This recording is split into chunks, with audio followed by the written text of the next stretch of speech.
story. Chapter 1. The Self-Made King. Alexander Stone gripped the research proposal in his hands, his knuckles white against the crisp paper. The laboratory results before him confirmed what he'd suspected. Their latest cancer treatment showed unprecedented success rates. At 48, he'd built Stone Pharmaceuticals from nothing into a billion-dollar empire. But this breakthrough would cement his legacy. Mr. Stone, his assistant's voice crackled through the intercom. The board members are waiting in the conference room. Tell them I'll be there in 5 minutes. Alex's voice carried the authority of someone used to being obeyed without question. He stood at his office window, surveying the sprawling Stone Pharmaceuticals campus. 25 years ago, he'd been a medical student with dreams of becoming an oncologist. Then came his father's diagnosis, stage 4 pancreatic cancer. He remembered the helplessness, watching his father waste away while the doctors threw their hands up in defeat. "I'm sorry, son," his father had whispered in his final days. "I wanted to see you become a doctor." Alex had dropped out of medical school the day after the funeral. "I'll do something bigger," he'd promised at his father's grave. "I'll create the cures they said were impossible." The memory fueled him as he strode into the conference room. 12 board members sat around the mahogany table, their expressions a mix of anticipation and apprehension. They learned years ago that Alex Stone's presence commanded absolute attention. "Ladies and gentlemen," Alex began, his voice resonating with controlled power. "Today marks a turning point in cancer treatment. Our Phase 3 trials have exceeded all expectations." He clicked through the presentation, explaining the breakthrough in terms they could understand. The treatment targeted cancer cells, showing minimal side effects. The market potential was astronomical. Questions? Alex surveyed the room, his steel-gray eyes challenging anyone to doubt his vision. Marcus Reynolds, representing the Reynolds pharmaceutical interests, cleared his throat. "The development costs are concerning. Perhaps if we partnered with external investors." "No." Alex's response cut through the air like a blade. "We maintain complete control. I didn't build this company by sharing power with outsiders. The Reynolds family has significant resources," Marcus persisted. "My father, Thomas, believes a merger would benefit both companies." Alex's laugh held no humor. "Thomas Reynolds still bitter about losing the bidding war for Meridian Biotech?" He leaned forward, his presence dominating the room. "Tell your father to focus on his own company's declining stock prices. Stone Pharmaceuticals isn't for sale." The meeting concluded with unanimous approval for the project's next phase. As the board members filed out, Alex noticed Marcus Reynolds lingering, speaking quietly into his phone. Later that evening, in his private office, Alex reviewed security footage of Reynolds making that call. He learned early in his career to trust no one completely. The cameras caught Marcus's whispered words, "He won't budge, father. We'll need to proceed with Plan B." Alex smiled, a predator's expression. He'd been expecting this. The Reynolds family had a reputation for hostile takeovers, but they'd never faced someone like him. He pressed the intercom button. "Get me everything on the Reynolds family.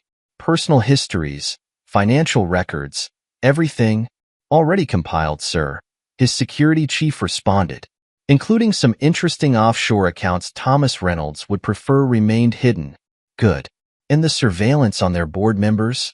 "In place. We've identified 3 who might be amenable to changing allegiances." Alex nodded, satisfaction coursing through him. He'd built his empire by anticipating threats and eliminating them before they materialized. The Reynolds family would learn this lesson painfully. Over the next months, Alex orchestrated his counter-strategy. Anonymous tips to regulatory agencies about Reynolds Pharmaceuticals research violations. Strategic purchases of their debt through shell companies. Whispered conversations with their nervous investors.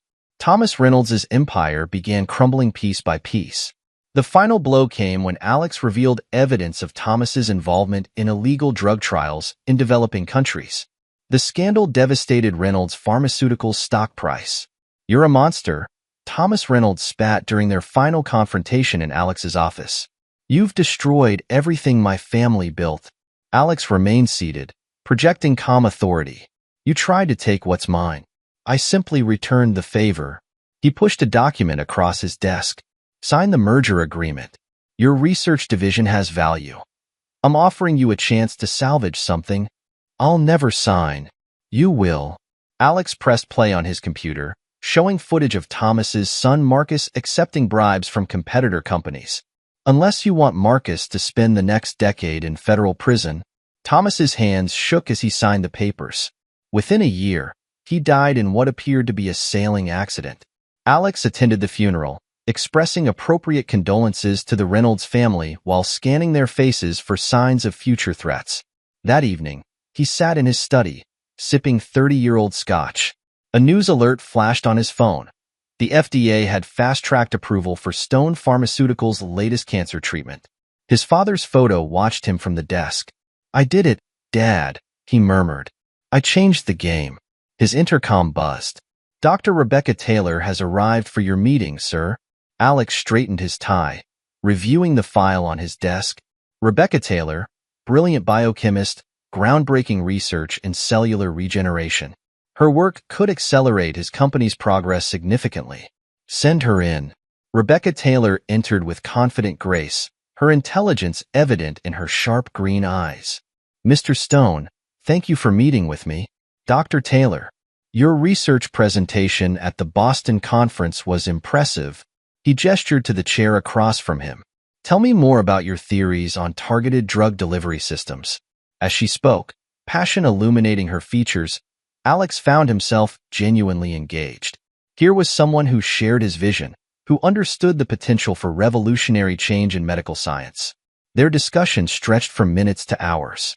They moved from his office to the research labs, where Rebecca's insights on their current projects proved invaluable. "Join my company," Alex said finally. "Lead our research division. Together, we could transform medical science." Rebecca studied him thoughtfully. "I have conditions. Complete research autonomy. Direct access to you for decisions. No interference from board members or shareholders." "Done." Alex extended his hand. "Welcome to Stone Pharmaceuticals, Dr. Taylor." Their partnership proved explosively successful. Rebecca's innovations accelerated their research timelines dramatically.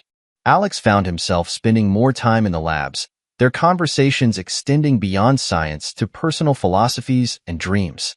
6 months later, he proposed. The wedding was small, private, a union of minds as much as hearts. Together, they seemed unstoppable. 5 years into their marriage, Alex sat in the same study where they'd first met, reviewing security footage of Rebecca entering restricted areas of the research facility at unusual hours. His security chief stood quietly, waiting for instructions. "Continue monitoring," Alex ordered. "And get me everything on Michael Hayes, our new VP of marketing. Something about him doesn't add up." He stared at Rebecca's image on the screen, remembering Thomas Reynolds' words. "You're a monster?" Perhaps he was. But monsters survived in this world.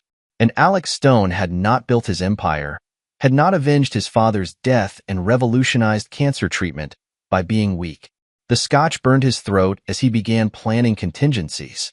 He'd learned long ago, trust, but verify. And if betrayal came, even from those closest to him, the response would be absolute. Chapter 2. The Seeds of Destruction. Michael Hayes adjusted his Armani tie, practiced his most disarming smile in his office window, and prepared for another day of carefully orchestrated destruction. 5 years of preparation had led to this position, Vice President of Marketing at Stone Pharmaceuticals. The Reynolds family would be proud of their protege. He reviewed his morning briefing notes. Meeting with R&D at 9 a.m., budget review at 11, and lunch with Rebecca Stone at 1 p.m. His smile turned genuine at the thought of Rebecca. That hadn't been part of the plan, developing real feelings for his target, but her brilliant mind and hidden vulnerabilities had caught him off guard. "Mr. Hayes?" His assistant poked her head in. "Dr. Chun from research is here to see you. She says it's urgent." Michael's pulse quickened, but his expression remained pleasant. "Send her in, Sarah." Dr. Laura Chin entered, clutching a tablet to her chest. Her usual confident demeanor seemed shaken. "Mr. Hayes, I found some concerning discrepancies in the trial data for Project Phoenix. Close the door, please." Michael gestured to a chair. "Tell me what's troubling you." As Laura explained the irregularities she discovered, Michael's mind raced through scenarios. She was too close to uncovering his connection to the Chinese pharmaceutical company, Ming Tech. Their plan to steal Stone's cancer drug formulas couldn't be compromised now. I have to take this to Rebecca, Laura concluded. The data manipulation could compromise the entire project. Of course, Michael agreed smoothly. But let me verify your findings first. We don't want to worry Rebecca unnecessarily. She's under enough pressure with the upcoming merger negotiations. Laura hesitated. I don't know. She's my friend. We've always been direct with each other about research concerns. Trust me. Michael leaned forward, voice sincere. I only want to protect the company's interests. And Rebecca's. Give me 24 hours to investigate. After she left, Michael made 2 calls. The first to his contact at Ming Tech, warning them to scrub any traceable connections. The second to a specialist who handled logistics problems. The research lab, he instructed. Make it look like an accident. Tonight. His lunch with Rebecca provided the perfect alibi.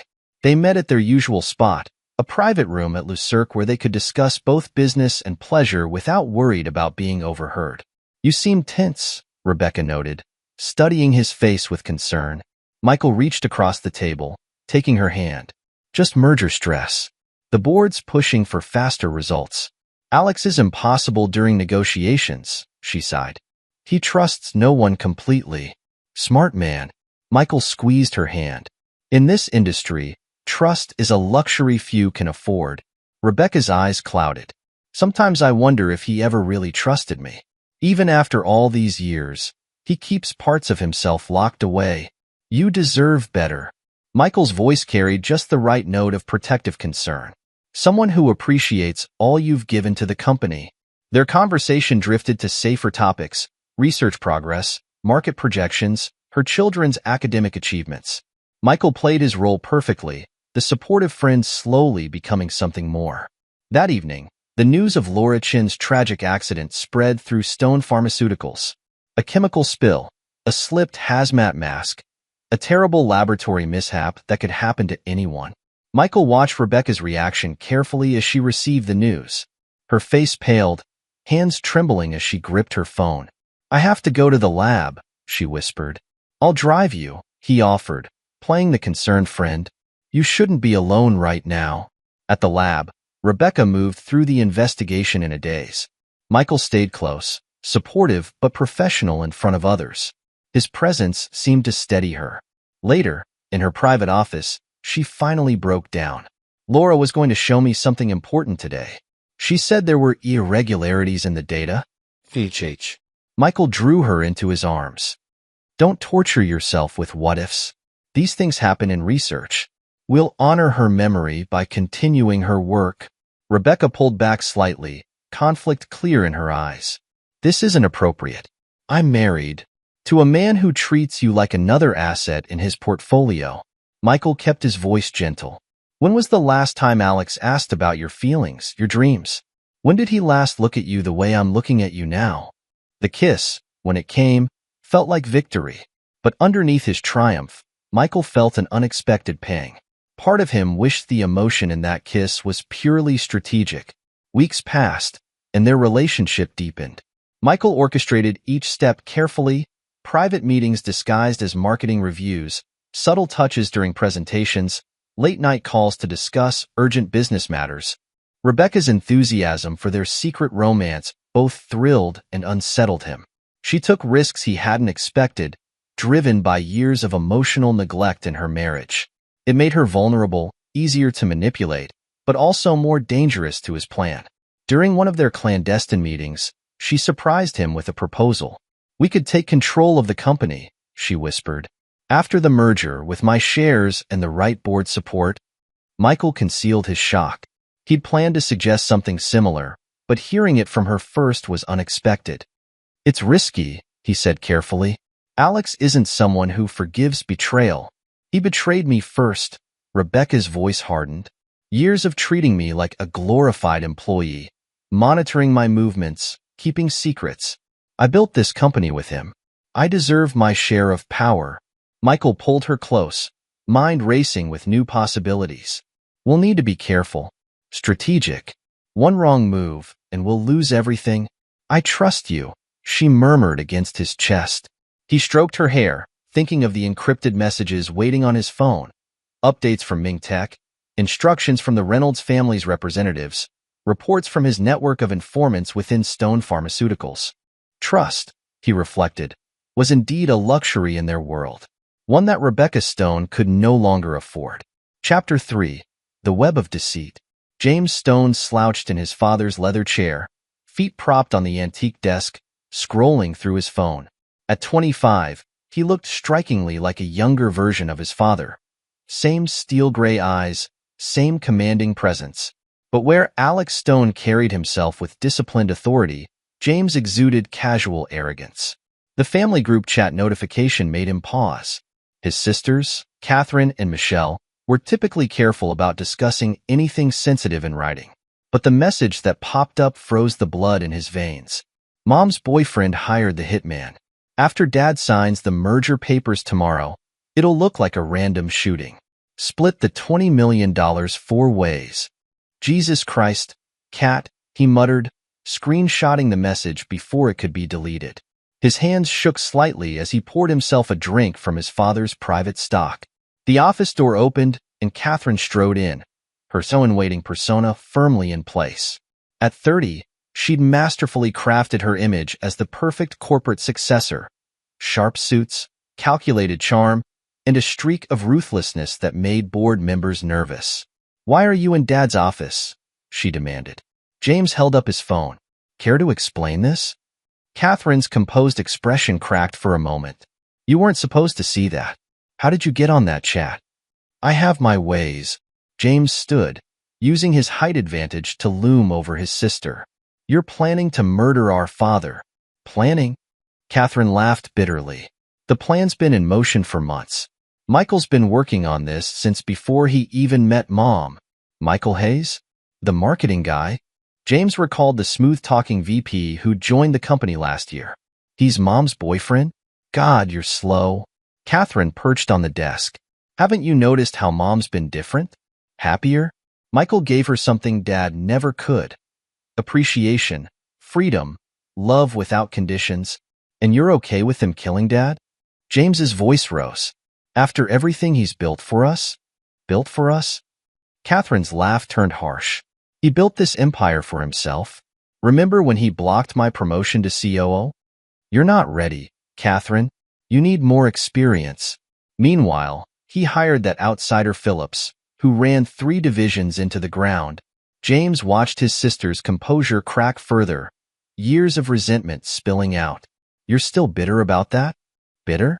I've given everything to this company, sacrificed my personal life, worked 80-hour weeks, made the connections we needed. And Dad still treats me like a child playing at business." The office door opened again, admitting their younger sister Michelle. At 23, she looked exhausted, dark circles under her eyes poorly concealed by expensive makeup. "You told him?" Michelle asked Catherine, slumping onto the couch. "He found the group chat." Catherine poured them all drinks. "Might as well get everything out in the open." James studied his younger sister's drawn face. "You look like hell, Michelle." "Thanks, brother dear." Michelle's hand trembled as she lifted her glass. "Rehab will do that to you." "Rehab?" James sat down hard. "Since when?" Catherine interjected. "Since 6 months ago. Mom's been helping her keep it quiet from Dad. You know how he feels about family weakness becoming public knowledge." "Mom's done more than that," Michelle added. "She's been covering the bills, keeping me out of the press. Michael helped set up a private facility where nobody would recognize the Stone name." James paced the office, mind racing. "So that's your angle? Mom and Michael helped hide your addiction, and this is how you repay them? By helping kill Dad?" "It's not that simple," Catherine snapped. "Michael showed us things about Dad, about how he built this company, the people he destroyed, the lives he ruined. Did you know about the Reynolds family? What about them? Dad didn't just beat them in business. He systematically destroyed them. Thomas Reynolds didn't die in a sailing accident. He killed himself after Dad blackmailed him into selling his company." James felt the ground shifting under his feet. "How do you know all this?" "Michael has proof. Documents, recordings, witness statements. Dad's not the hero you think he is. Michelle curled deeper into the couch. He's a monster, James. Remember Angela from my class? Her father worked for Reynolds Pharmaceuticals. After Dad's takeover, he lost everything. Angela's family ended up homeless. And now Michael Hayes, corporate savior, is going to make everything right? James's voice dripped sarcasm. By having our father murdered? Catherine's expression hardened. The merger with PharmaCorp happens tomorrow. Dad signs the papers, takes a celebratory trip to inspect the new facilities, and meets with an unfortunate accident. The insurance pays out. The company's stock actually goes up because the market loves merger completion stories, and we all get wealthy enough to never need Dad's approval again. You're insane. James gripped his glass so hard it nearly cracked. All of you. This isn't some corporate raid or hostile takeover. This is murder. Our father's murder. It's justice, Michelle whispered, for all the families he's destroyed. For what he did to Mom. What are you talking about? Catherine pulled out her phone, showed him a video. Michael found this in the sealed records from Dad's takeover of Reynolds. Watch. The video showed their father in his office, years younger but no less intimidating. Thomas Reynolds knelt before him, begging for mercy. My family will have nothing, Reynolds pleaded. Their father's response chilled James. You should have thought of that before you tried to take what's mine. I don't just beat my enemies, Thomas. I destroy them. I salt the earth where they stood. Your children, your grandchildren. They'll grow up knowing their family's shame. James turned away from the video. That doesn't justify murder. No. Catherine challenged. Mom found similar videos. Years of them. Dad's been secretly recording everything, building files on everyone close to him, including us. He's got contingency plans to destroy each of us if we ever step out of line. He's paranoid, not evil. Tell that to Laura Chen, Michelle muttered. James froze. The researcher who died in the lab accident? What about her? His sisters exchanged glances. Catherine spoke carefully. She found something she wasn't supposed to. Something about Michael's connections to other companies. She went to Mom about it, but by then what? Mom had already chosen her side. Catherine's voice softened. Michael convinced her it was necessary. To protect the company. To protect all of us. James slumped into his father's chair, the weight of revelations crushing him. Our mother helped cover up a murder. She did what she had to do, Michelle defended. Like we're doing now. I could go to Dad with this, James threatened. Show him the group chat, warn him. Catherine's laugh held no humor. You really think he doesn't already know something's wrong? Dad suspects everyone, remembers? He's probably got files on all of us, Michael, even Mom. He's just waiting, watching, gathering evidence. Then why haven't you called this off? If he suspects, because we're ready. Catherine leaned forward intensely. Michael's planned everything. The merger signing is our only chance, when Dad's guard will be down, celebrating his triumph. After tomorrow, he'll lock everything down, start his counterattack. And what happens to Mom in this plan? Michelle answered softly. She'll be the grieving widow. Public sympathy, combined with her shares and the board members Michael's cultivated, will let her take control. Then she'll step aside for health reasons, leaving Michael as CEO. The perfect corporate coup, James said bitterly. Dad would almost admire the strategy. Are you with us? Catherine demanded. We need to know now. James stared at the family photos on his father's desk. The proud moments, graduations, award ceremonies, company milestones. All built on a foundation of fear, manipulation, and ruthless destruction. I need time to think, he said finally. You have until tomorrow morning. Catherine stood, straightening her suit. Choose carefully, brother. Remember what Dad always taught us about business. There are no neutral parties, James quoted automatically. Only allies and enemies. His sisters left him alone in the office, surrounded by the trappings of their father's power. James pulled out his phone, stared at the screenshot of the group chat. In 24 hours, either his father would die, or their entire family would implode.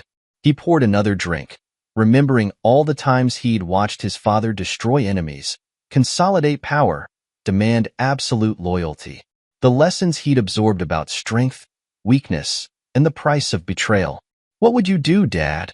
He whispered to the empty office. If you knew your family was planning to destroy you? But he already knew the answer. Alex Stone had built an empire by anticipating threats and crushing them without mercy. The only question was whether James had inherited enough of his father's ruthlessness to do what needed to be done. The office grew darker as evening fell, leaving James alone with his thoughts and the weight of decisions that would reshape their family forever. Chapter 4. Threads Unraveling. Diana Martinez rubbed her tired eyes, staring at the web of connections displayed on her office monitors. As Stone Pharmaceuticals' head of internal security, she'd spent months tracking suspicious patterns throughout the company. Now, the pieces were finally coming together, and the picture terrified her. Mr. Stone, she spoke into her secure line. I need to see you immediately. Not in the office. 20 minutes later, she sat across from Alex Stone in a private room at the St. Regis Hotel. She spread her files across the table, hands steady despite her racing pulse. The Reynolds family didn't just send Michael Hayes, she began. They've planted at least 3 other operatives in key positions. Sarah Chun in legal, Marcus Thompson in finance, and Dr. Richard Walsh in research. Alex's expression remained impassive, but his eyes hardened. Show me. Diana pulled up financial records, email chains, and surveillance photos on her laptop. They've been coordinating through a series of shell companies. The merger with PharmaCorp isn't just about market share. They're positioning their people on both boards to seize control after my death, Alex finished. His voice carried no emotion, just cold calculation. Continue. Hayes is their mastermind, but he's not working alone. The Chinese connection goes deeper than we thought. Ming Tech isn't just interested in stealing formulas. They want to destabilize the entire American pharmaceutical market. Alex studied the evidence, his mind already formulating countermoves. What about Sandra Reynolds? Thomas Reynolds' daughter? Diana pulled up another file. She's been estranged from the family for years. After her father's death, she cut all ties with the Reynolds empire. She's been working with smaller biotech firms, building her own reputation. Arrange a meeting. Quietly. Sir, she might be part of their plan. Alex's laugh held no humor. The Reynolds family disowned her when she exposed their price gouging practices to the FDA. She hates them more than I do. 3 days later, Alex sat across from Sandra Reynolds in a private dining room at an obscure Italian restaurant. At 35, she carried herself with the same determination he remembered from boardroom confrontations years ago. Why should I help you? Sandra demanded, skipping pleasantries. You destroyed my family's company. Your father tried to steal mine first. Alex sipped his wine. And you know better than anyone how he ran that company. The illegal trials, the price manipulation, the buried safety reports. Sandra's jaw tightened. I exposed those practices because they were wrong, not to help you take over. And now your cousins are plotting something far worse. Alex slid a folder across the table. Read this. Then decide if you want their corruption to claim another company. As Sandra read, her face paled. Michael Hayes. I knew him. He worked for my father before. Before I took over, Alex nodded. Now he's in my company, sleeping with my wife, planning my murder, and orchestrating the biggest corporate espionage operation in pharmaceutical history. Why tell me this? Because you're the only Reynolds who ever chose integrity over profit. I need someone who knows how they think, how they operate. He leaned forward. Help me, and I'll make sure the family empire you tried to reform becomes something worthy of your principles. Sandra studied him for a long moment. You're not what I expected. No. My father called you a monster. Said you enjoyed destroying people. I destroy threats to what I've built, Alex corrected. But destruction without purpose is wasteful. Your father never understood that. Their alliance formed over detailed planning sessions. Alex orchestrated public meetings with Sandra, ensuring rumors of their involvement spread through corporate circles. As predicted, Rebecca's reaction to these rumors proved valuable. Another late meeting with Sandra Reynolds? Rebecca's voice dripped acid when Alex returned home one evening. Should I be concerned? Alex maintained his usual detached demeanor. Sandra's insights into the Reynolds operations are useful for the merger. I'm sure that's all you're interested in. Rebecca's fingers trembled slightly as she poured herself another drink. Her reputation for seducing corporate executives is well known. Alex merely raised an eyebrow, letting her imagination feed her insecurities. Diana had confirmed that Rebecca's jealousy was pushing her to take greater risks, making mistakes and covering her tracks with Michael. Later that night, in his study, Alex reviewed Diana's latest reports. The surveillance footage showed Rebecca entering restricted areas of the research facility, copying files on the new cancer drug. Another camera caught Michael Hayes, meeting with representatives from Ming Tech in a hotel bar. Sir, Diana's voice came through his secure line. We've intercepted communications between Hayes and the other sleeper agents. They're accelerating their timeline. Good. Alex's smile would have chilled blood. Tell our friend Mr. Drake I'd like to meet. Vincent Drake proved to be exactly what his dossier suggested. A professional who understood the value of leverage. Their meeting took place in an abandoned warehouse, both men arriving alone as agreed. Your reputation precedes you, Mr. Drake, Alex began. Former Delta Force, extensive corporate security experience, and a perfect record in problem resolution. Drake remained expressionless. You seem well informed. I know about the contract on my life. I also know about your daughter's cancer treatment 5 years ago. The anonymous donor who paid for her experimental therapy at Mayo Clinic. A flicker of surprise crossed Drake's face. That was you? I make it my business to help talented people who might prove useful later. Alex produced a file. Your current employers plan to eliminate all witnesses after my death, including you. Here's proof. Drake reviewed the documents, his professional mask cracking slightly. Why show me this? Because I'm offering you a better deal. Help me expose them, and you'll have enough money to ensure your daughter never wants for medical care again. The pieces of Alex's counter-strategy continued falling into place. Sandra Reynolds provided crucial intelligence about her family's operation methods. Diana Martinez tracked the money trails and communications networks. And Vincent Drake began gathering evidence against all parties involved. Through it all, Alex maintained his normal routine, giving no indication he knew about the conspiracy surrounding him. He attended board meetings, reviewed research reports, and continued his public meetings with Sandra Reynolds. They're getting nervous, Sandra reported during one of their strategy sessions.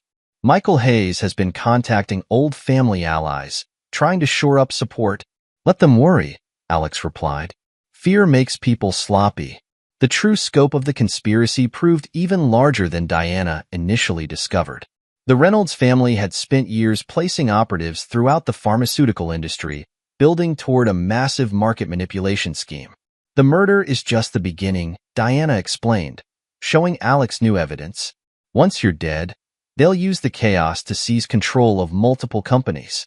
The Chinese partners will help crash stock prices, letting them buy up everything at pennies on the dollar. Alex absorbed the information with cold satisfaction. Send everything to our friends at the FBI. It's time to tighten the net. Chapter 5. The Precipice. Vincent Drake sat in his car outside Stone Pharmaceuticals, watching Michael Hayes through high-powered binoculars. The marketing executive's smooth facade had started showing cracks, rushed meetings, agitated phone calls, frequent glances over his shoulder. Drake's military contacts had confirmed Alex Stone's warning. FBI surveillance teams were closing in, monitoring both the Reynolds operatives and their Chinese connections. The entire operation was balanced on a knife's edge. His burner phone buzzed with a message from Hayes. Meeting? Now. Usual place. The hotel bar had become their regular meeting spot, despite Drake's objections to the security risks. He found Hayes at their usual corner table, nursing a scotch with trembling hands. We need to move up the timeline, Hayes said without preamble. Stone knows something's wrong. Drake kept his expression neutral. The plan requires precision. Rushing increases risks. Risks? Hayes laughed bitterly. My Chinese friends are getting nervous. They're talking about cleaning house after the job's done. Meaning they'll eliminate everyone who knows about their involvement, including us. Hayes drained his glass. We need to strike first, take control before they can move against us. And Rebecca? The children? Rebecca's becoming a liability. Hayes's mask slipped, revealing something ugly beneath. She found some files about Laura Chen's death. Started asking questions. Drake recorded the conversation discreetly, noting Hayes' admission about Chen's murder. How did she react? Tried to back out, if you can believe it. Hayes signaled for another drink. I reminded her about her own involvement. The falsified research data, the cover-up. She'll play her part. And if she doesn't? Hayes' smile turned cruel. Then she'll learn what happens to people who betray me. Later, Drake met with Alex Stone in a secure location, playing back the recorded conversation. Alex's expression remained unchanged as he listened to Hayes threaten his wife. Sir, Drake hesitated. Despite everything, Mrs. Stone is still your wife. If Hayes follows through on his threats, my wife died the moment she chose to betray me. Alex cut him off. Continue monitoring them. Report any significant changes. The next few days brought rapid developments. Rebecca Stone's behavior became increasingly erratic, alternating between periods of frantic activity and complete withdrawal. Diana Martinez's surveillance team captured a confrontation between Rebecca and Hayes in the research facility after hours. You killed her. Rebecca's voice shook with anger. Laura was my friend, and you murdered her. We did what was necessary. Hayes grabbed her arm roughly. Don't forget your part in it. Your signature on the accident report, your testimony about her mental state. You're as guilty as I am. I'm going to Alex. He needs to know. You'll do nothing of the sort. Hayes produced a file. Remember these? The research data you falsified under pressure from your precious husband? One anonymous tip to the FDA, and your career is over. You'll lose everything. Your reputation, your children's respect, your freedom. The cameras caught Rebecca's collapse, her sobs as Hayes outlined her complete entrapment. Alex watched the footage without expression, but his hands clenched tight enough to whiten his knuckles. Meanwhile, the siblings' unity began to fracture. James Stone discovered his sister Catherine's embezzlement during a routine audit. Millions siphoned through fake vendor accounts to support Michelle's increasingly expensive addiction treatment. You stole from the company? James confronted Catherine in her office. After everything that's happening, what choice did I have? Catherine hissed. Michelle's rehab costs a fortune. Dad watches the family accounts like a hawk. Michael helped me set up the transfers. Of course he did, James laughed bitterly. Another piece of leverage for him to use against us. We're too far in to back out now. Catherine's voice held desperation. Michael knows everything. One word from him, and we lose everything. The money, our positions, Dad's trust. Dad's trust? James stared at his sister. We're helping murder him. Trust isn't exactly on the table anymore.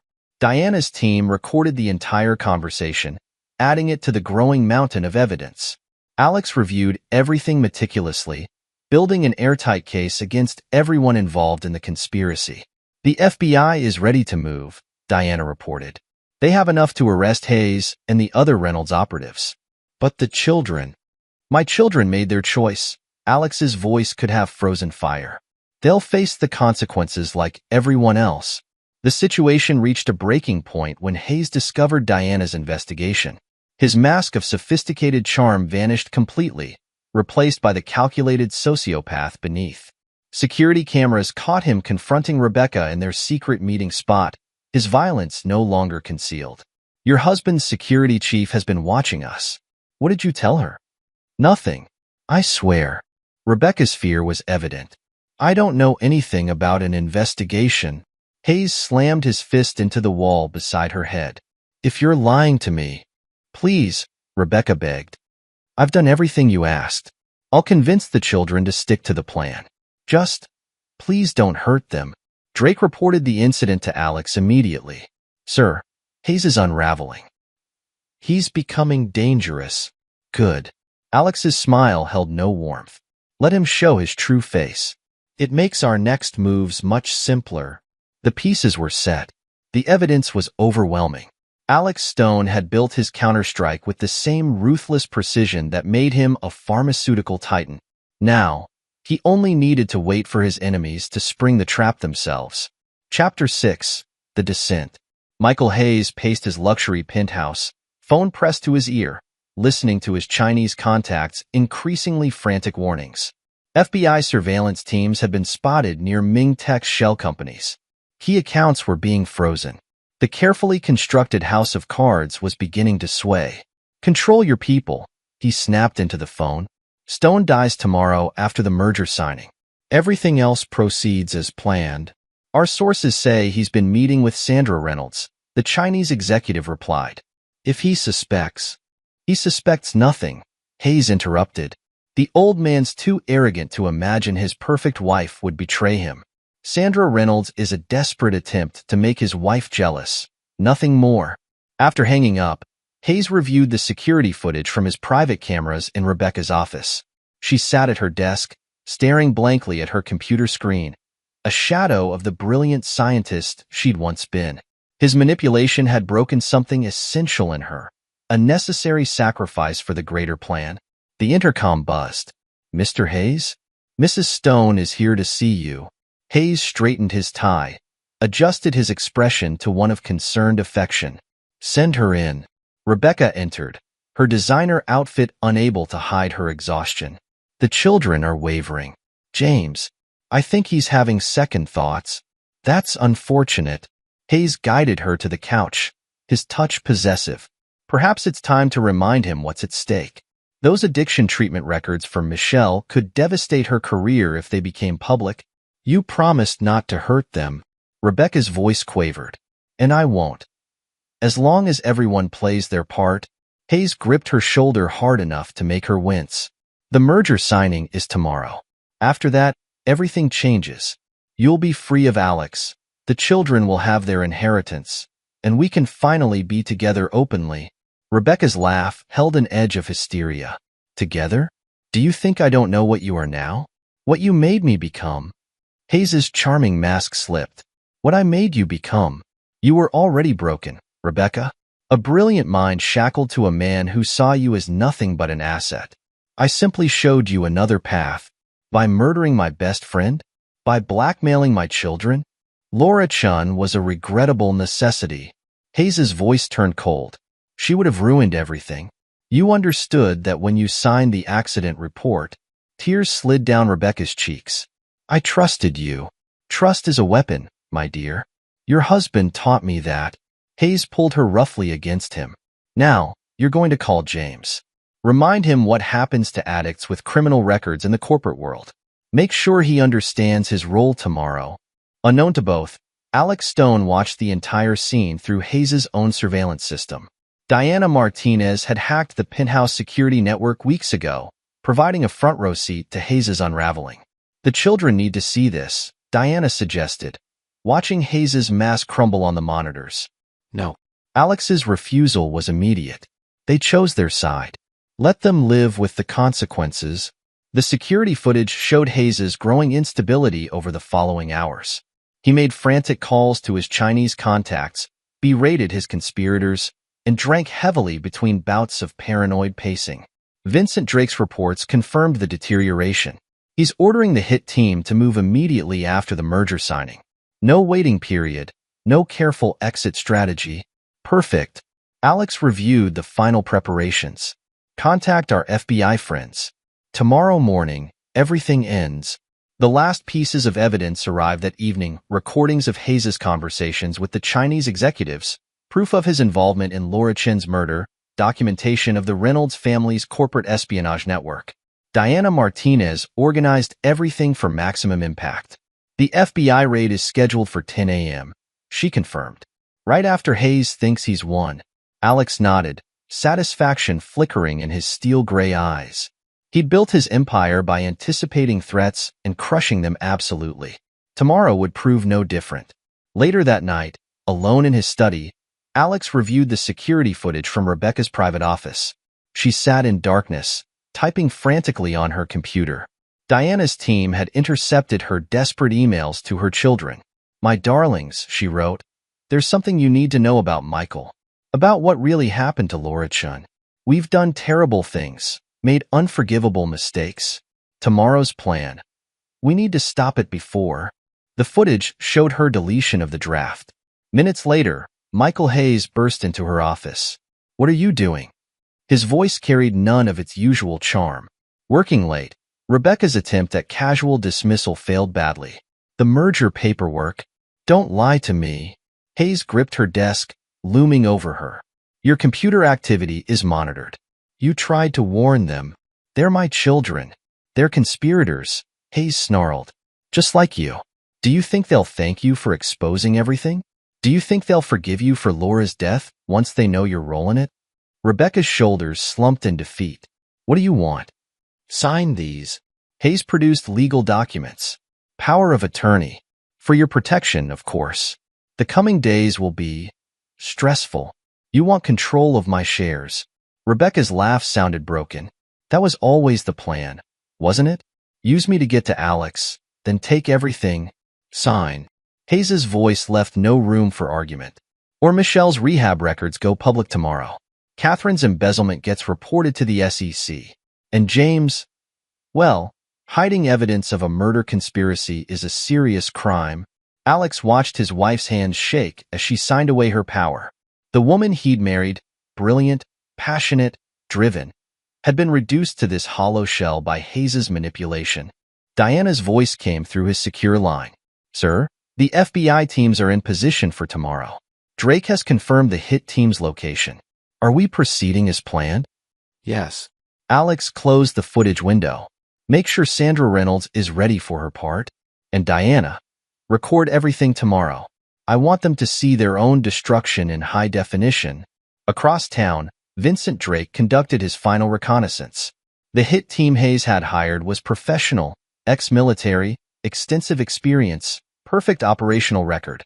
But they didn't know about Drake's connection to Stone, or about the FBI surveillance teams tracking their movements. Drake's phone buzzed with a message from Hayes. Tomorrow, 10:15 a.m. After the merger signing. Make it look random. Another message followed quickly. Problem with the wife. Might need cleanup after. Double fee. Drake forwarded both messages to Alex Stone, adding his own observation. Hayes is planning to eliminate Rebecca too. He's completely unraveled. The pieces were set. Alex's trap was ready to spring. Years of building his pharmaceutical empire had taught him patience, strategy, and the absolute necessity of destroying threats completely. Tomorrow would demonstrate those lessons to everyone who had dared to betray him.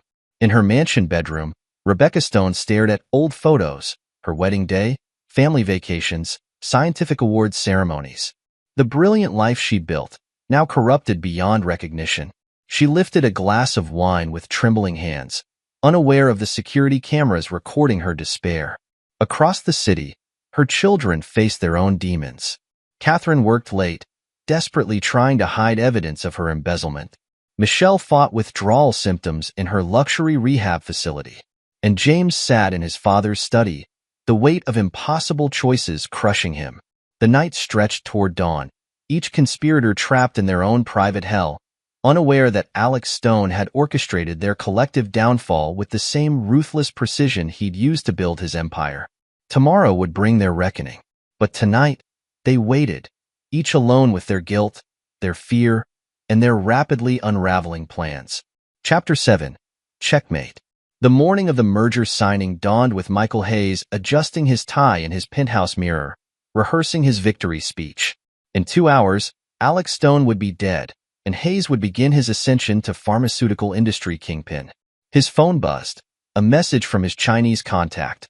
Buyers ready for product transfer post-merger. Hayes smiled. Once Alex was eliminated, they'd steal Stone Pharmaceuticals' revolutionary cancer drug formulas. The Chinese company would patent them first, while Hayes used Rebecca's power of attorney to seize control of Stone Pharmaceuticals. The elevator ride to the conference floor felt like a coronation. Board members nodded respectfully, unaware they were greeting a soon-to-be murderer. Hayes checked his watch, 9:45 a.m. The hit team would be in position by now. Alex Stone stood at the head of the conference table, commanding attention as always. Sandra Reynolds sat beside him, their apparent closeness still rankling Rebecca, who huddled in her chair looking pale and drawn. The merger documents are prepared, Alex announced. Once signed, Stone Pharmaceuticals and PharmaCorp will become the largest pharmaceutical entity in North America. Hayes watched him sign with practiced flourish, suppressing a smirk. In 30 minutes, that signature would be worthless. The next moments happened so fast, Hayes barely registered them. FBI agents burst through both doors. His Chinese contacts, meeting in a nearby hotel, were simultaneously arrested. The hit team, led by Vincent Drake, surrendered to federal authorities without firing a shot. Michael Hayes, the lead FBI agent, announced, "You're under arrest for conspiracy to commit murder, corporate espionage, and the death of Dr. Laura Chen." Hayes lunged for his phone, but Diana Martinez had already disabled it remotely. His escape routes, planned for months, vanished in seconds. "What is this?" He turned to Rebecca, seeing the horror on her face. "What did you do?" "She did nothing." Alex's voice cut through the chaos. "I've known about your plan for months." "Diana, show them." The conference room screens lit up with surveillance footage. Hayes plotting with Chinese executives, threatening Rebecca, ordering Chen's murder. Document after document proved the Reynolds family's corporate espionage network, the planned theft of medical formulas, the entire conspiracy. "You recorded everything," Hayes whispered, his sophisticated mask crumbling. "Of course." Alex's smile held Arctic coldness. "I built this company by eliminating threats. Did you think I wouldn't notice a snake in my garden?" Hayes glanced desperately at Rebecca, but she wouldn't meet his eyes. The Stone children sat frozen, realizing their part in the conspiracy was also documented. "The Reynolds family sends its regards," Sandra Reynolds spoke up, her voice dripping contempt. "Or what's left of them. Your Chinese friends gave up everything to save themselves. The FBI has already raided Reynolds Pharmaceuticals." Hayes laughed manically. "You can't prove anything. Rebecca was involved in everything. She signed Chen's accident report. She helped cover up. Mrs. Stone has been cooperating with federal authorities," the FBI agent interrupted. "Her testimony, combined with Mr. Drake's evidence, gives us everything we need." Alex watched impassively as Hayes was handcuffed. The man's polished veneer had vanished, replaced by snarling desperation. "You're a monster, Stone. I should have killed you months ago." "No," Alex replied calmly. "You should have learned from Thomas Reynolds. Nobody takes what's mine." As Hayes was led away, the board members sat in stunned silence. Alex remained standing, emanating authority. "The merger proceeds as planned. With a few modifications." He nodded to his lawyer, who distributed new documents. "Any shares held by individuals involved in criminal conspiracy against this company are automatically voided. This includes Mr. Hayes, the arrested board members, and—" His gaze swept over his family. "Anyone who participated in planning my murder." Rebecca's sob broke the silence. Catherine started to protest, but Alex's raised hand silenced her. "You all chose betrayal," he addressed his family. "Now you'll face the consequences." The FBI continued their arrests. Board members who had colluded with Hayes. Executives who had helped funnel information to the Chinese company. And finally, the Stone children, James, Catherine, and Michelle, led away in handcuffs while their mother watched in horror. Sandra Reynolds stepped forward as the room cleared. "The restructuring documents are ready. Stone Reynolds Pharmaceuticals will emerge stronger, with new ethical oversight committees and stringent security protocols." Alex nodded in approval. The Reynolds family's resources would be put to better use under Sandra's direction. She understood the importance of integrity in an industry where corruption ran deep. Vincent Drake appeared at Alex's elbow. "The Chinese executives are singing like birds. They're exposing corporate espionage networks across multiple companies." "Good." Alex turned to Diana Martinez. "Make sure our friend Mr. Drake receives his payment as agreed. A new identity and enough money to disappear completely." Drake nodded in appreciation. "Your donation saved my daughter's life. Consider this debt repaid." Rebecca remained in her chair, broken. "What happens to me?" Alex studied his wife dispassionately. "You'll face charges for Chen's death and corporate espionage. Your cooperation will be noted at sentencing." "Alex, please." "Our children made their choices." His voice held no warmth. "Actions have consequences, Rebecca. You taught them betrayal. Now they'll learn about justice." Federal agents led Rebecca away. She had helped build Stone Pharmaceuticals, revolutionize cancer treatment, and in the end, nearly destroyed everything for a manipulator's false promises.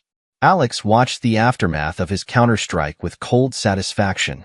He hadn't just survived the conspiracy. He had turned it into an opportunity to reshape the pharmaceutical industry itself. Chapter 8. The Aftermath. The trials dominated pharmaceutical industry news for months. Michael Hayes' prosecution revealed decades of corporate espionage, with tentacles reaching into multiple companies. His testimony, given in exchange for avoiding the death penalty, implicated executives across 3 continents. Rebecca Stone's mental state deteriorated rapidly after her arrest. Her testimony about Laura Chen's death proved crucial to multiple convictions, but the strain of confronting her actions pushed her toward breakdown. In the courthouse corridor, after her sentencing, she made one final attempt to reach Alex. "I never stopped loving you," she whispered. He replied without emotion, "Love without loyalty is meaningless." The Stone children faced their own reckonings. Catherine's embezzlement became public knowledge, destroying her corporate reputation. Michelle's addiction struggles splashed across tabloid headlines. James, the last to join the conspiracy, received a lighter sentence but lost his inheritance and position. Behind the scenes, Alex arranged for them to receive counseling and modest stipends through a blind trust, not from paternal affection, but to prevent them from becoming future threats through desperation. The restructuring of Stone Pharmaceuticals under the new Stone Reynolds banner proceeded. Sandra Reynolds proved an invaluable partner, her commitment to ethical practices helping rebuild public trust. "Your father would hate this partnership," Alex remarked during a strategy session. Sandra's laugh held no bitterness. "Dad never understood that real power comes from building things, not destroying them." The Chinese connection provided an unexpected bonus. Evidence from the trials exposed widespread intellectual property theft in the pharmaceutical industry. Alex used this leverage to force significant reforms in international trade practices. Michael Hayes' trial proved particularly satisfying. The sophisticated manipulator crumbled under cross-examination, his masks falling away to reveal the sociopath beneath. "Mr. Stone ruined everything." Hayes ran it on the stand. "He's worse than any of us. Ask him about the Reynolds takeover. Ask him what happened to." "My methods serve a purpose," Alex testified later. "I eliminate threats to vital medical research." Mr. Hayes and his conspirators sought only personal gain, at the cost of patients' lives. The jury took 3 hours to convict Hayes of all charges. He'd spend the rest of his life in federal prison, his dreams of pharmaceutical empire reduced to stamping license plates. Rebecca's sentencing hearing painted a tragic picture. Once brilliant scientist, manipulated by Hayes and her own resentments into betraying everything she'd built. Her breakdown led to commitment in a psychiatric facility rather than prison. "The records you falsified," the judge noted, "delayed vital cancer treatments. People died waiting for medications you helped suppress." Rebecca's whispered response barely carried. "I thought I was protecting the company," Michael said. She broke down completely when her children testified about her manipulation of their resentments, how she'd encouraged their betrayal while hiding behind maternal concern. Catherine spoke bitterly from the witness stand. "She knew about my embezzlement, used it to pressure me into the conspiracy." Her own daughter, Michelle, still struggling with addiction, could barely face the court. "Mom enabled my drug use, kept it secret from Dad, made me feel like he was the enemy." James's testimony proved most damaging.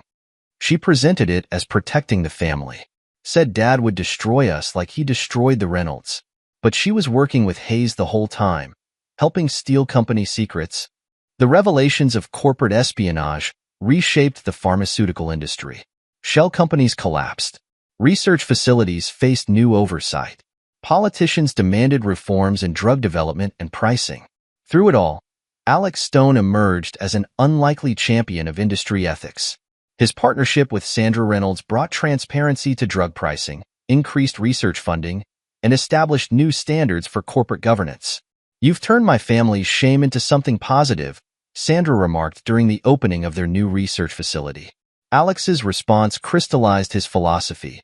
"Power without purpose is wasteful." "Your father never understood that." The Stone children watched their family's transformation from prison cells and rehabilitation centers.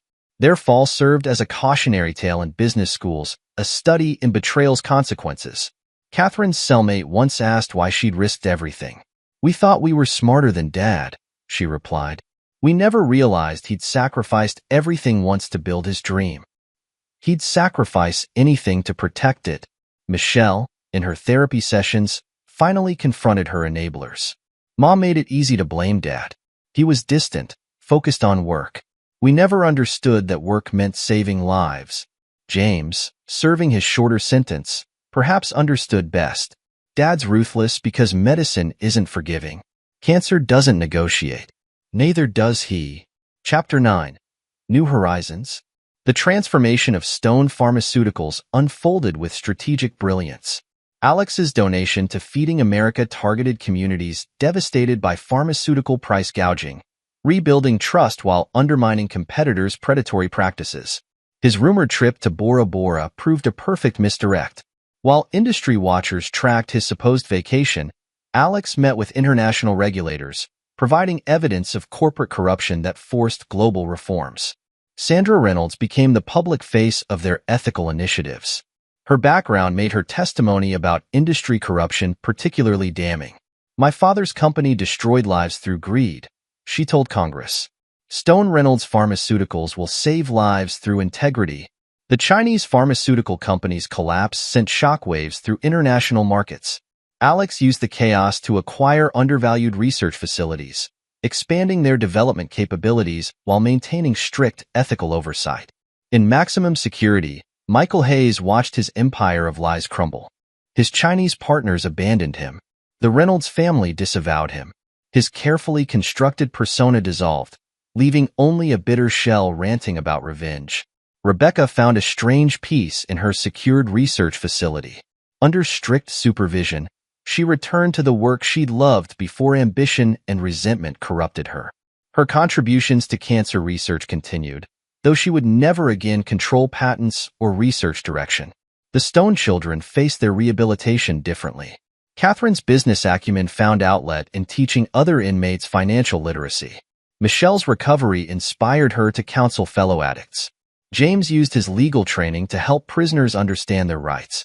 Their modest stipends from the Blind Trust came with strict conditions: addiction testing, psychiatric evaluation, regular check-ins with court-appointed monitors. Alex's generosity extended only as far as risk management required. The pharmaceutical industry's transformation became a case study in strategic change management. Alex hadn't just survived betrayal. He'd used it to force systemic reforms that made future conspiracies much harder to execute. New security protocols protected research data. Whistleblower programs encouraged early reporting of misconduct. Ethics committees with real power reviewed all major decisions. Yet Alex Stone remained unchanged, brilliant, ruthless, focused on his mission to revolutionize medicine. The betrayals had simply confirmed his philosophy: mercy without justice breeds contempt. In his rebuilt empire, surrounded by strengthened safeguards and ethical oversight, he continued pursuing his original dream. The cancer treatments that could have saved his father now saved thousands. His legacy would be measured in lives preserved, not enemies destroyed. The story of Stone Pharmaceuticals became required reading in business schools, not just for its dramatic revelations of corporate espionage, but for demonstrating how crisis could drive positive change. Alex's message to those students was simple: power serves purpose, or it serves nothing. Choose your purpose carefully. Be prepared to protect it absolutely. Sandra Reynolds often reflected on their unlikely partnership. "You turned my family's disgrace into an opportunity for redemption." "Why?" "Because destruction without purpose is wasteful," he replied. "Your father built an empire on greed. We'll build one on something stronger." Epilogue. 10 years later, Alex Stone stood at the podium of the World Medical Innovation Forum, his presence commanding despite his now 60 years. The audience of pharmaceutical executives, researchers, and medical professionals hung on his words as he delivered the keynote address. A decade ago, this industry stood at a crossroads. He began, his voice carrying the same authority that had built an empire. Corruption had become standard practice. Corporate espionage threatened vital research. Greed overshadowed innovation. In the front row, Sandra Reynolds Stone nodded slightly. Their marriage 3 years ago had surprised the industry, but those who knew them understood. They'd forged their partnership in crisis, rebuilt an industry through shared vision, and eventually found more than just professional compatibility. Stone Reynolds Pharmaceuticals didn't just survive that crisis. Alex continued. We used it to transform how medicine is developed, tested, and delivered. Our cancer treatments now save millions. Our ethical oversight programs have become industry standard. The screens behind him displayed their achievements. Breakthrough treatments, plummeting cancer mortality rates, accessible medication programs in developing nations. But Alex saw beyond the statistics, remembering the price paid for this success. After his speech, in their private office suite, Sandra reviewed their latest acquisition plans. Meridian Biotech's board approved the merger. Their research division will integrate perfectly with our immunotherapy programs. Alex studied the documents with practiced scrutiny. At 60, his mind remained razor-sharp, his business instincts unerring. Their security protocols? Already being upgraded to our standards. Sandra understood his caution. Diana's team is handling the transition personally. Diana Martinez, now global head of security for Stone Reynolds Pharmaceuticals, had built an impenetrable defense against corporate espionage. Her systems had caught 3 attempted infiltrations in the past year alone. Speaking of Diana, Sandra added, her team intercepted an interesting communication. Michael Hayes tried to contact Catherine from prison. Alex's expression hardened. And Catherine refused the message. She's kept clean these past 10 years. They all have. The Stone children had emerged from their sentences transformed. Catherine now ran a successful nonprofit helping former executives rebuild their lives after incarceration. Her embezzlement conviction had taught her harsh lessons about integrity. Michelle's addiction struggle had become her strength. After rehabilitation and release, she'd founded a recovery program specifically for corporate professionals. Her methods, combining addiction treatment with ethics counseling, showed remarkable success rates. James had perhaps changed most dramatically. His law degree, once used to hide conspiracy, now served justice. He specialized in whistleblower protection cases, helping expose corporate corruption while strictly maintaining his distance from Stone Reynolds Pharmaceuticals. They've asked to attend the anniversary gala, Sandra mentioned carefully. All 3 of them.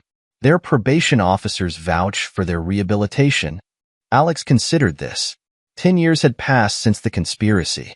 His children had lost their inheritance, their positions, their privileged lives. They'd faced consequences, learned hard lessons, rebuilt themselves from nothing.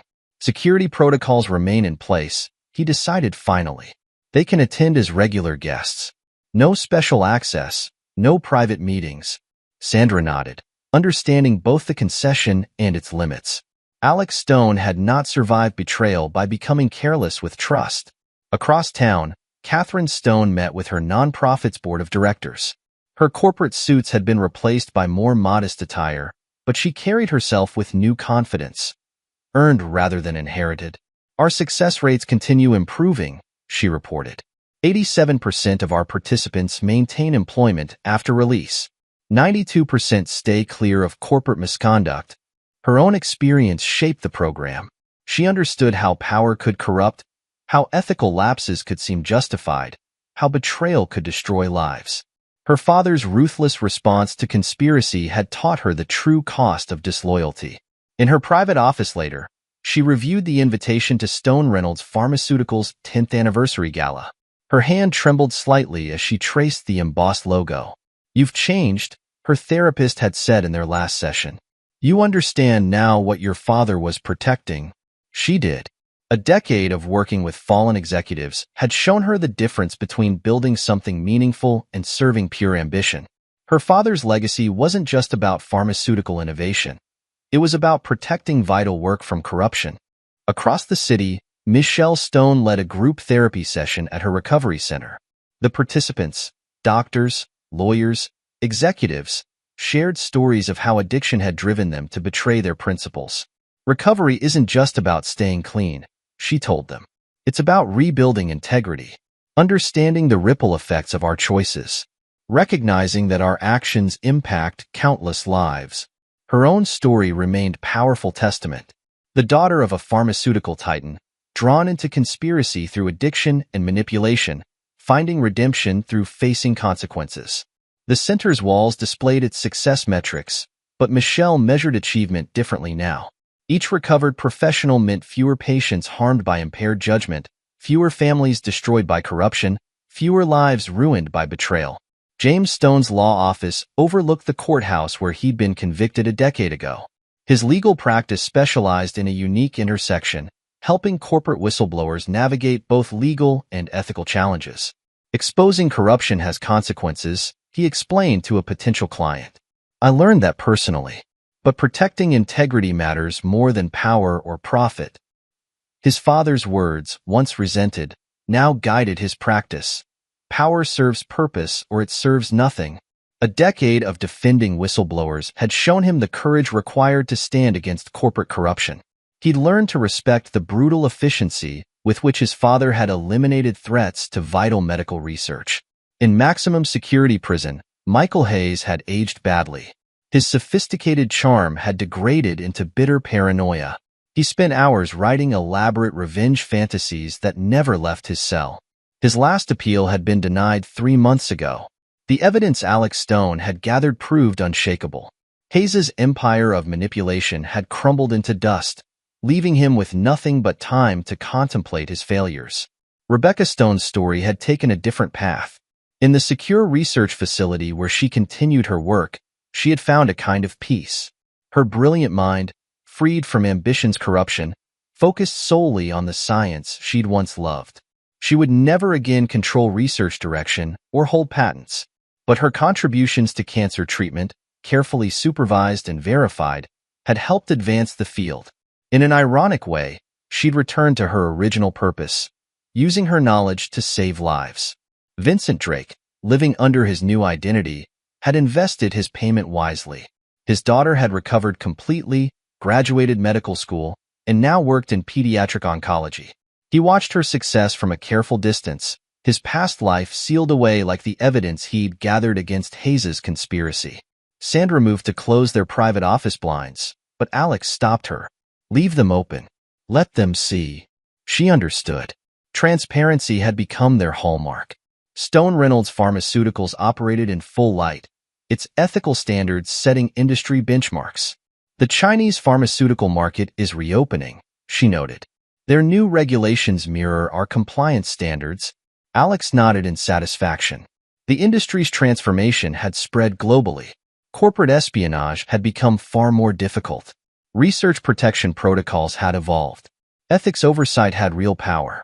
Your father would be proud, Alex said quietly. You've helped rebuild his industry the right way. Sandra touched his hand gently. Their marriage had surprised many, but it made perfect sense. Both understood the cost of maintaining integrity in a corrupt world. Both had sacrificed family ties for larger purpose.